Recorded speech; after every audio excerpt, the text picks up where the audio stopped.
이 얘기를 좀 넘어가 볼게요. 여야의정협의체. 사실 야당이 참여를 안 해서 여의정협의체였는데 그렇죠. 출범 20일 만에 사실상 해체가 됐습니다. 의료계가 2025년 의과대학 정원과 관련돼 정부 여당과 소통이 되지 않는다. 참여 중단을 선언을 했는데요. 교육부가 오늘 이제 여의정협의체가 중단된 것에 대해서 안타깝게 생각한다. 하지만 내년 의대 정원은 못 바꾼다. 2026학년도부터 논의가 가능하다고 다시 한번 입장을 확인을 했습니다. 지금 이 상황 어떻게 보십니까?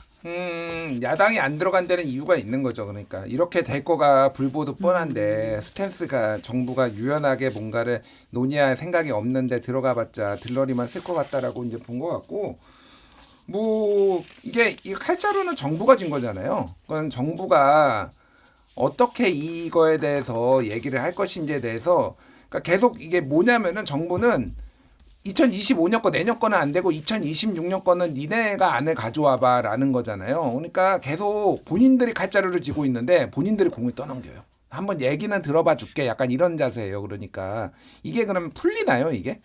그러니까 적극적으로 임할 자세가 애시당초 없었다라고 보는 게 맞을 것 같습니다. 그리고 뭐 혼란이 있죠. 혼란이 2025년 거 조정하면 혼란이 있는 거는 맞아요. 근데 이미 나라가 그냥 대혼란이에요 지금. 내년 되면 어떡합니까? 지금 뭐 공보관, 군의관 하나도 안 나오는데 뭐 어떻게 풀려는 거예요 그러니까.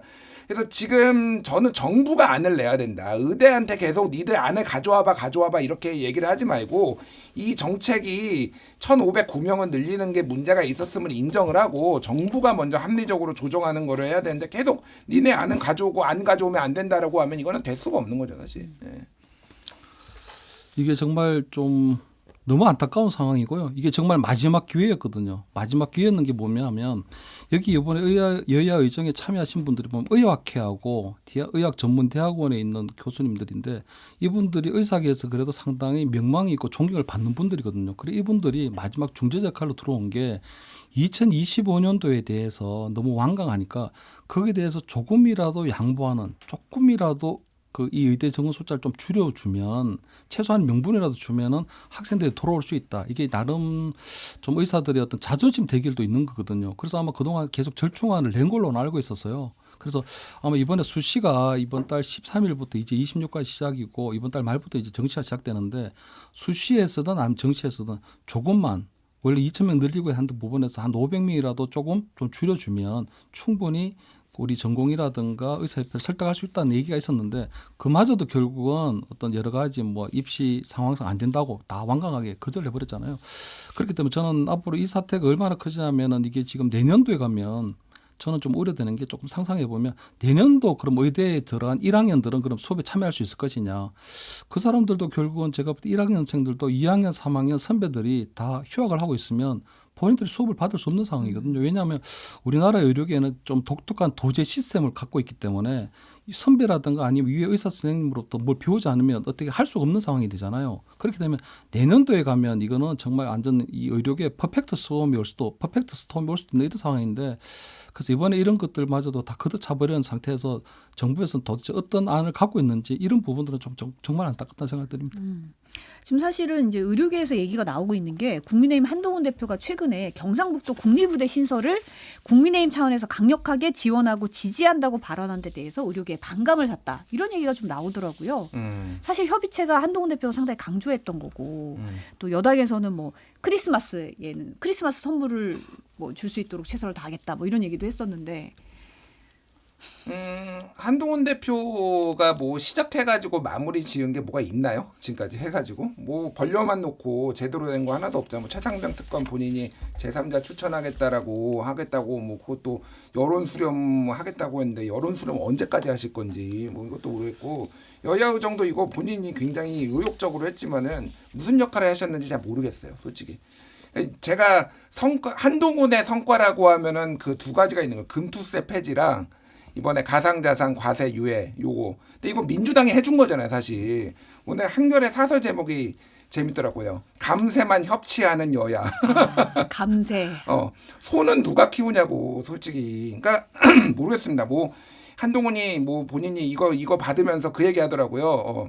국민 이겨먹는 정치는 없다 이런 얘기를 하는데 본인이나 좀 잘하십시오 진짜. 뭐 본인은 지금 뭐 김건희 특검 좀 70% 지금 국민들이 원하는데 본인이 안 하면서 무슨 국민 이겨먹는 이런 얘기나 하고 있고. 그러니까 한동훈 대표는 모르겠어요. 제가 뭐 비난을 하려고 막 이런 게 아니라 뭐를 제대로 하는 게 하나도 없다 진짜. 이것도 뭐 본인이 이렇게 의욕적으로 했으면은 경상북도 국립무대 신설전 할 수 있다고 봐요. 그러면은 그거를 하면서 이런 식으로 해가지고 뭔가 조율이 들어가야 되는 게 아닌가요? 그러니까 조정 기능 자체가 아무것도 없어요. 그러면서 뭘 이렇게 막 던지기만 하나 이렇게 이거 될까요? 그리고 이거 안 됩니다. 이거 그냥 막 던지는 거예요. 그러니까 또 이게 그러니까 이런 식으로 정치하면 안 된다 진짜 한동훈 대표는. 지금 대선 기간이 아니거든요. 한동훈 대표는 대선 후보가 아니고. 근데 지금 여야 의정협의체는 어쨌든 의사 정원에 대한 문제인데 국립의대를 신설해 버린다면 새로운 또 의사가 또 정원되는 문제가 되니까 서로 상반된 그런 얘기가 하는 거잖아요. 그렇기 때문에 아마 이 한동훈 대표 어떤 정부적 판단이라든가 어떤 정책적 어떤 판단 기능에 조금 에러가 있다. 이거 정책적 에러하고 좀 보이고요. 저는 한동훈 대표가 보면 나름대로는 쇄신이라든가 새로운 조금 나름대로의 어떤 새로운 모습을 보여주려고 노력을 하는 것 같아요. 그런데 이게 결국은 용산으로부터 어떤 지지라든가 용산의 어떤 설득을 얻어내지 못하면 할 수 없는 여당 대표의 본질적인 어떤 한계가 있는 수밖에 없는 부분이거든요. 그래서 아마 한동훈 대표가 이번에 계속적으로 노력은 하고 있지만 실질적인 성과를 내는 거는 굉장히 좀 한계가 있다. 하지만 아마 앞으로도 계속 한동훈 표 목소리는 계속되지 않을까. 근데 그것들이 어떤 뭐 한계도 부딪힐 수도 있고 성과를 못 낼 수도 있지만 어쨌든 방향하는 거 앞으로 나가려고 하는 그런 방향들은 좀 높이 평가할 만하다 이렇게 보입니다.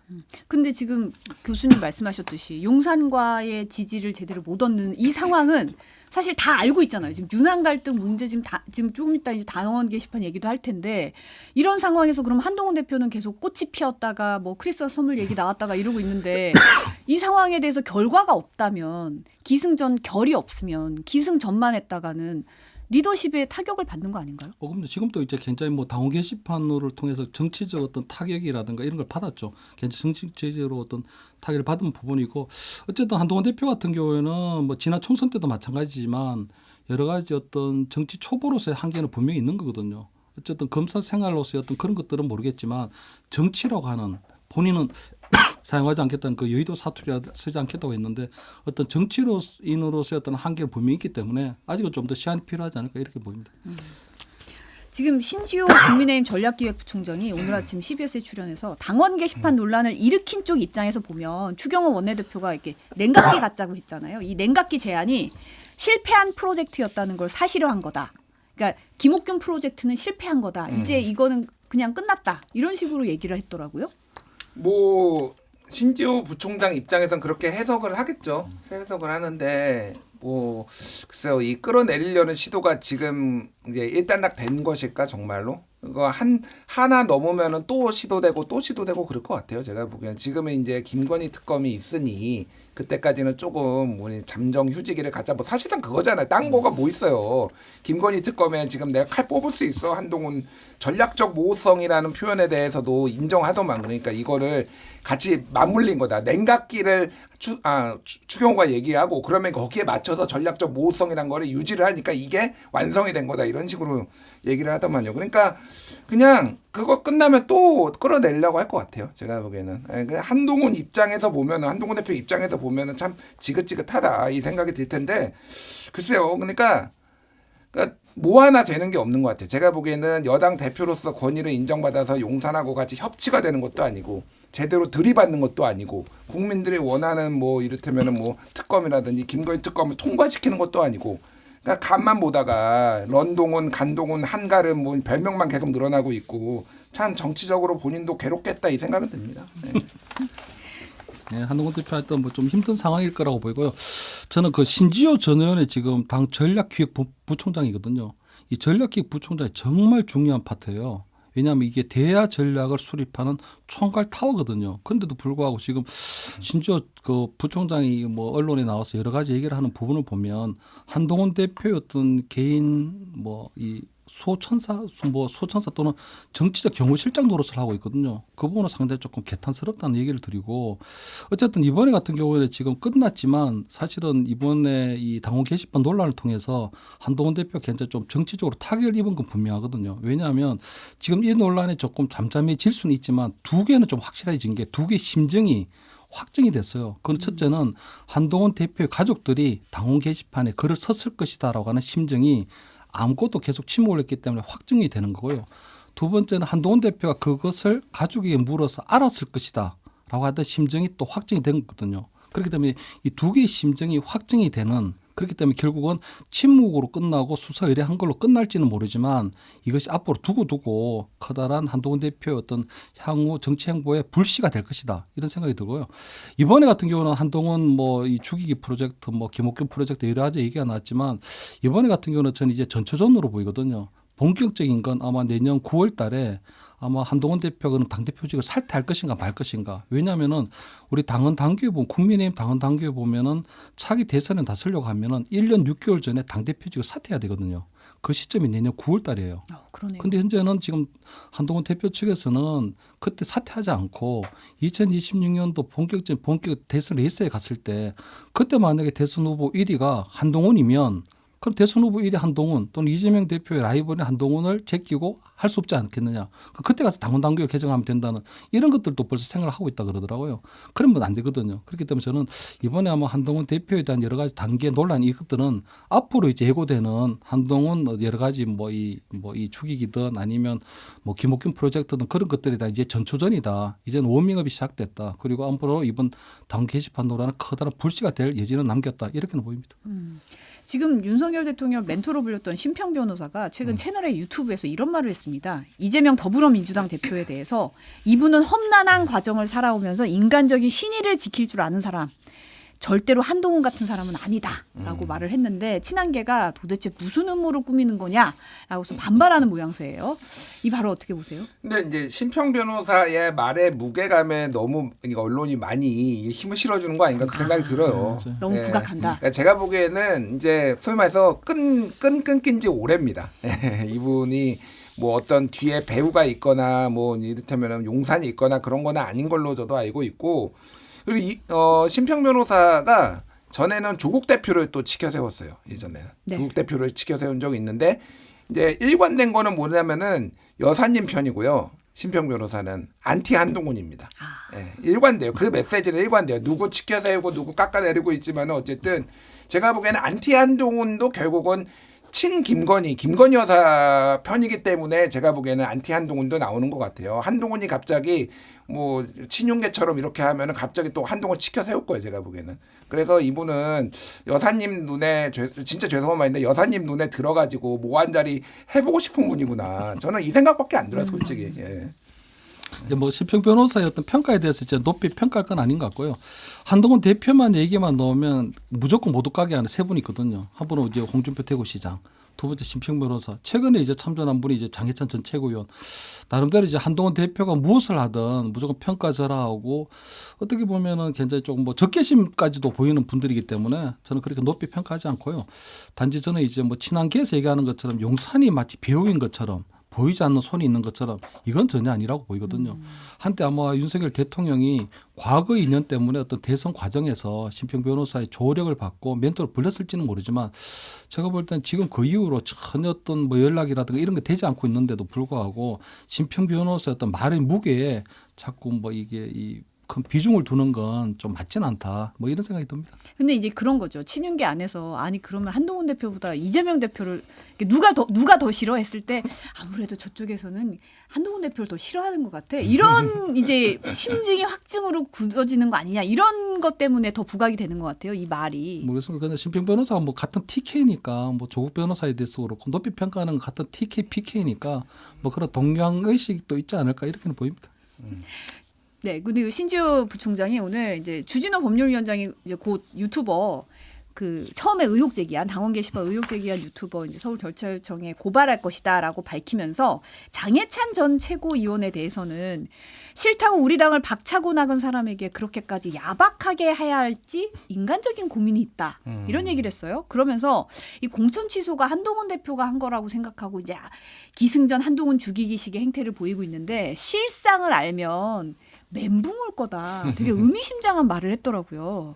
뭐 혹시 실상을 들으신 거 있나요? 그래서 뭐 뜬금없는데 그 분명한 거는요. 그때 지난 총선 때 그 당내 경선을 거친 분이 두 분이거든요.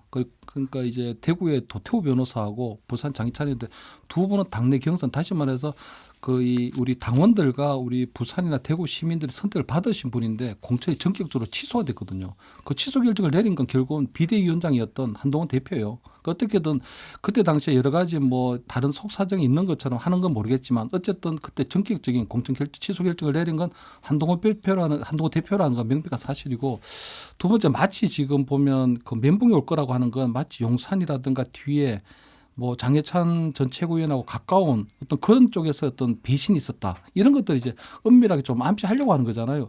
그래서 저는 이런 것들이 보면 장해찬 전 최고위원이 지금 굉장히 이제 도발적으로 나오는데 오히려 장해찬 전 최고위원을 자극할 가능성이 높다. 그래서 신지호 전 부총장 이런 분들이 장해찬 전 뭐 최고위원을 향해서 자꾸 뭐 다른 상황이 있는데 그런 부분들은 지금 너가 알게 되면 멘붕이 올 거야. 그런데 나는 지금 얘기는 못 해주겠어.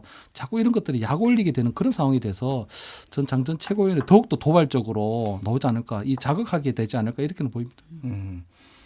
우리 장 최고가 또 페이스북에 썼네요. SNS 올렸나요? 네, 한동훈 대표와 주진우 의원이 절대 대답하지 못하는 세 가지.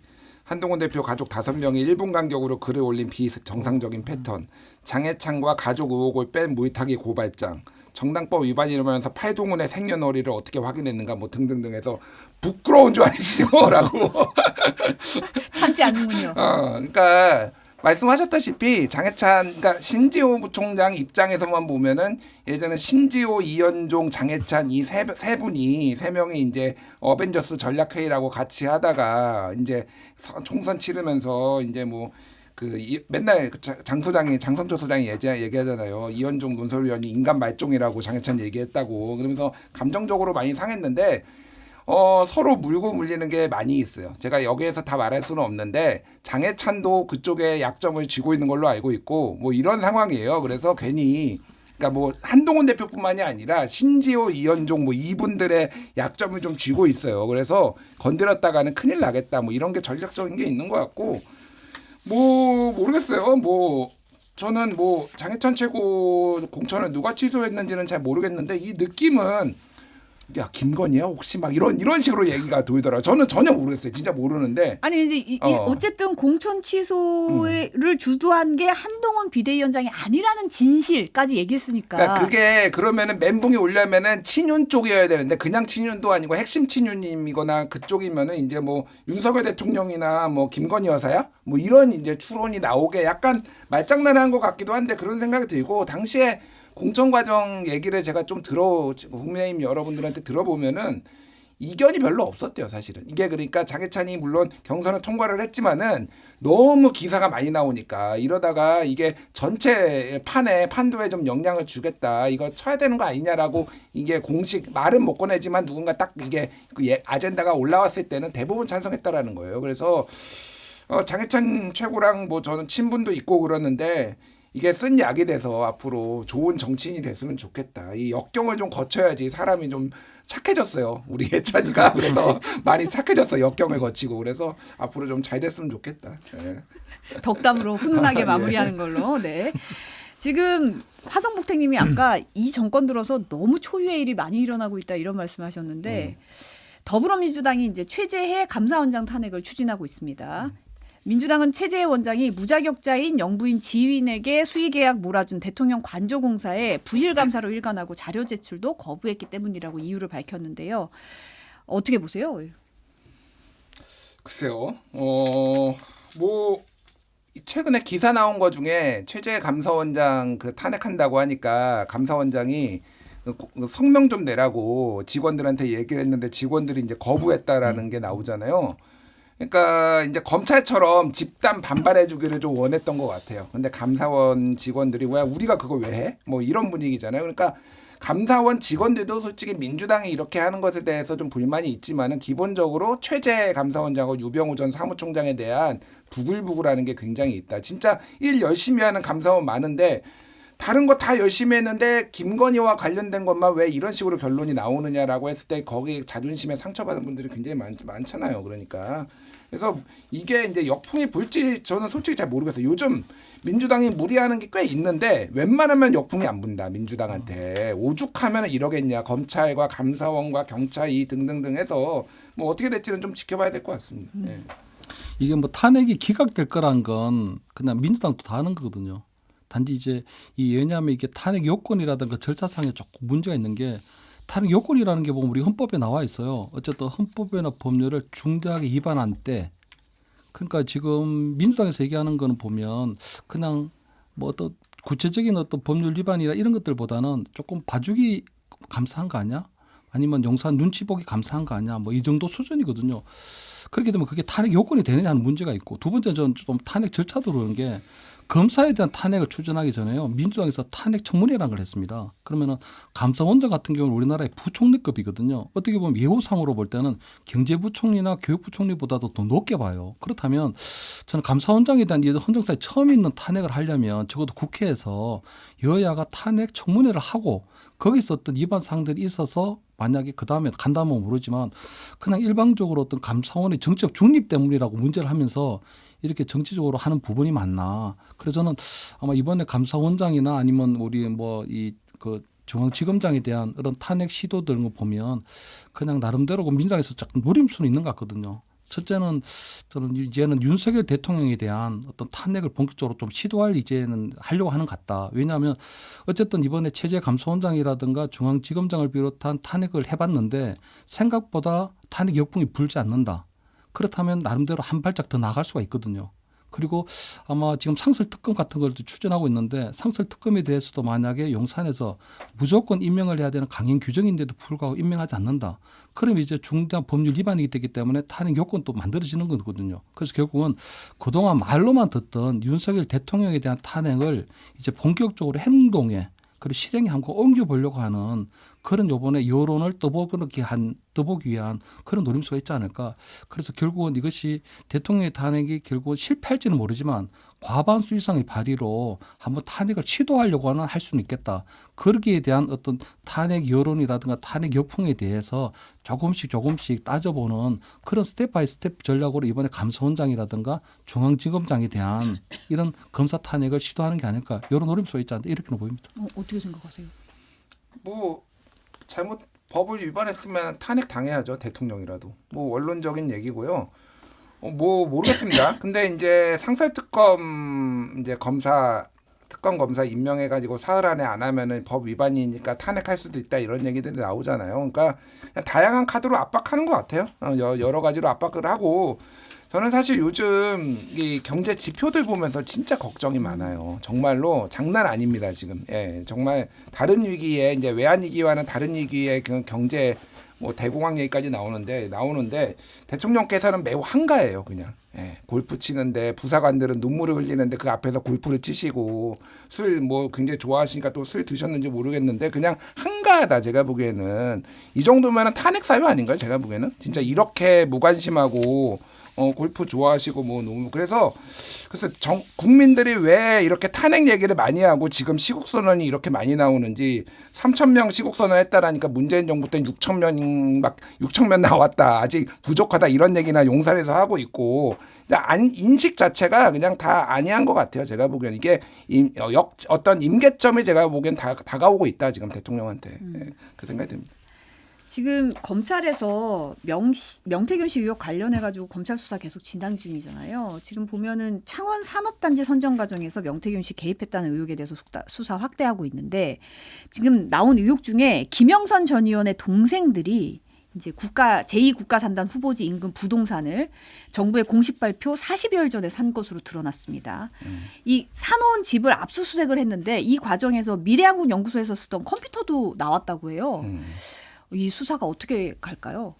이거는 이게 이 컴퓨터가 언제부터 썼던 건지 그리고 이 컴퓨터 말고 다른 컴퓨터가 있는지 모르겠는데 이게 되게 중요한 게 지난해에 미래한국연구소가 폐업을 하면서 그 자재들을 명태균의 지인한테 맡겼잖아요. 그렇죠. 그런데 이거를 8월 달에 뺐어요. 그러니까 9월 6일에 이제 그게 저기 터졌고 뉴스토마토 보도로 터졌고 그러니까 취재를 했을 거 아니에요. 기자들이 취재하고 막 그러니까 8월 달에 뺐거든요.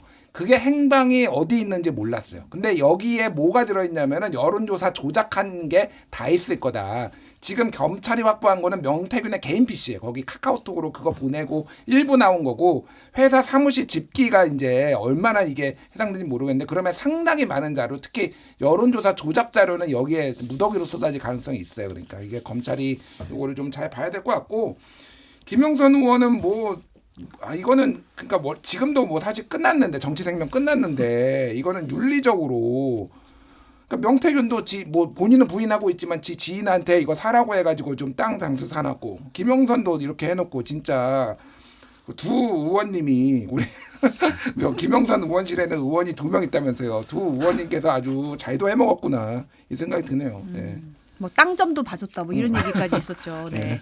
정말 2000년 그 김영선 의원이 처음 정계에 들어왔을 때 정말 대단했거든요. 그때 정말 키 작은 근데 예쁘장한 그런 그 김영선이라는 분이 그때 15대 때 국회의원이 됐을 때 그때 정치권에 던지는 그게 굉장히 컸었거든요. 근데 지금 이번에 이렇게 뭐 결국 한 번 더 해보겠다고 하다가 이렇게 마지막에 추락하는 모습을 보니까 정말 너무 안타깝다는 말씀을 드리고 이번에 그 동생 두 분이 보니까 창원 산단 인근에 땅을 산 건 보니까 그게 살 생각은 없었던 것 같더라고요. 보니까 숲 흐르고지고 이러니까 결국 나름대로의 어떤 정보를 듣고 투자를 미리 한 게 아닌가 하는 이런 의혹을 받기 좀 충분해 보이고 그렇기 때문에 아마 거기에 대한 부분에서는 아마 검찰에서 아마 조금 강도 높은 수사가 있을 것 같고요. 단지 저는 그 이 안에서 발견됐다는 그 컴퓨터는 큰 의미가 둘 게 없는 게 저는 지금 명태균 씨하고 강혜경 씨 사이를 보면 명태균 씨는 보면서 바깥에 나가서 로비 활동을 하고 어떤 여론 조작이라든가 여론 조사를 가지고 그냥 영업 세일즈맨 역할을 한 것 같거든요. 실질적으로 미래한국연구소에서 실질적으로 데이터를 조작하고 거기에 대한 어떤 지시라고 한 사람은 강혜경 씨이기 때문에 미래 뭐 이 한국연구소에서 나온 어떤 컴퓨터보다는 실제인 강희경 씨가 갖고 있는 자료가 여론 조작을 했다는 실질적인 자료가 더 많을 것이다. 저는 명태균 씨가 실질적으로 조작을 했다기보다는 그 조작을 지시하게 되면 강희경 씨가 실행을 했거든요. 그렇기 때문에 그 미래한국연구소에서 나온 이런 컴퓨터보다는 강희경 씨가 갖고 있는 자료가 더욱더 여론 조작이라든가 여론 데이터 조작이라든가 이런 것들을 입증하기에는 더 충분하지 않을까. 그래서 저는 강희경 씨가 지금 나름대로 뭐 공익 제보자처럼 취급을 받고 있는데 그분도 결국은 명태균 씨가 지시한 것에 대한 공범일 뿐이다. 이런 말씀을 드립니다.